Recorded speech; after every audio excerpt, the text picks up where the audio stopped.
Bia kamal bana ngicha ka dobrien gwasema ka kwindian te te chala ka dobrien chana gornan do riedni no no dobrien ke riete cha mat gwas ke riete wan gor jeno banne me baran ngi keja na me de gorde ki de larde chali na me chale chatem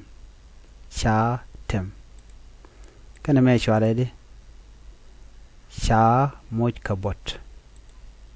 kana me cha gorde cha pim me cha pim kana me cha gorde cha kwet kana me cha gorde cha ok kana me cha gorde cha pat kana me cha gorde cha yot kana me cha gorde cha wak netung wan kana me cha gorde cha pim diri gujata na me cha pim men nyama me e cha na me pim kana pim na me jen pim cha pim wan me cha pim jen na pim ramkel cha pim ka kel ban me cha pim ka tungwan ni tungwan ajen mulude cha pim cha wak me cha wak me la ja wak ka jok ne ran cha kulo cha wak lo cha wak ni tungwan la ja yot ka jok dong ba ji o ka tet cha yot ram cha yot da la ram dong me cha ji yot ke do kon lar no me cha ji yot ke jat cha yot ka tang e cha yot no mone cha pat mi cha pat de ko lar no mi cha ran pat ke tet mi cha ran pat ke tet alo cha pat ke tet ba choldi cha pat de ko lar no cha pat cha ok me lo cha ji to jok ke cha ji wak jok ke jok chale cha ok cha kwet mi ai kwet ke chuk cha kwet ke churan lo cha kwet jok ne ka dor chale cha kwet mudien me cha pim mi cha pim mi ai pim ke tet ko ni chiang pim tet cha pim ke tet cha moj kabot cha je moj kabot cha tem cha je tem do dong da la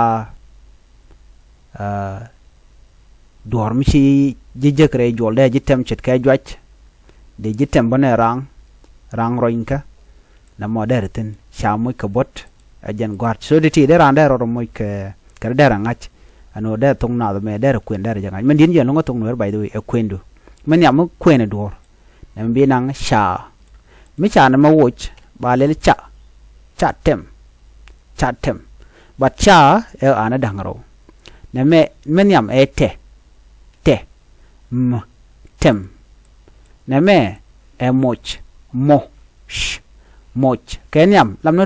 tin yam lam ko kona kwen na me moch na me cha mo shi ala bisha bokolo ben cha mo chan muno kana na me eke mi kare de chole ke so che ben cha mo ke bot che ben cha mo ka bot che na me man yam gore bi kwen bi ngai ke je sika be bab gwa da me bi kon ngai ne me chalo wo bi nang ne ne chalo bo na mo ne bo me bi kula mat ta bokolo ya bot bo ta bot no na me e pi de nya piu ala piu de chole pi yo bi ma bokolo ben bokwa le ya pim no ken ya me pi mi cha mala tan ba pim no gor je no de ko de ne me sha ne me e kwe ken yam kwe ta kwet beta bokolo ben mi cha kwet cha kwet ne me ta so nyodo ye do dan de ran de do de je kwen ke je tele mubum der le jikten kenyam lam ja kona tu ko ke ba an cek jode bu kulo we ka ba an cek jode bu kulo ka ba na mashallah bayu al mukire baka na me sha na me o na me shala o ke ka bu kulo ben ok cha ok to kon ke sha pa jenon pa chi pa jene pa cek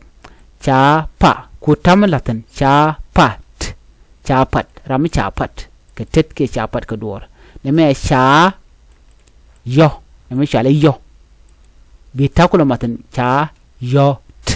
cha yot ne me cha le o shi o dan gwa mene e o okay chikon jige o ba ne me e o k wak cha wak jen wakan mone ne me cha pia ne me pia chi pi adan e pia ne me pia ko te de ten e yi kene ha chale he pia piam be ma ba chu ben cha piam so do me da la easy ke ji ka do dan de kun ke je you know ka kwitong na goro no jen be class ni ti bi ka guri ka nywa ba ka ni ti ko ken tin ko ne ke class me no de ran de tong na der jangach very easy way me de ran de tong na mal ngach jen do ba chi ko ne to ga entama ane bana je kamra dien biate mal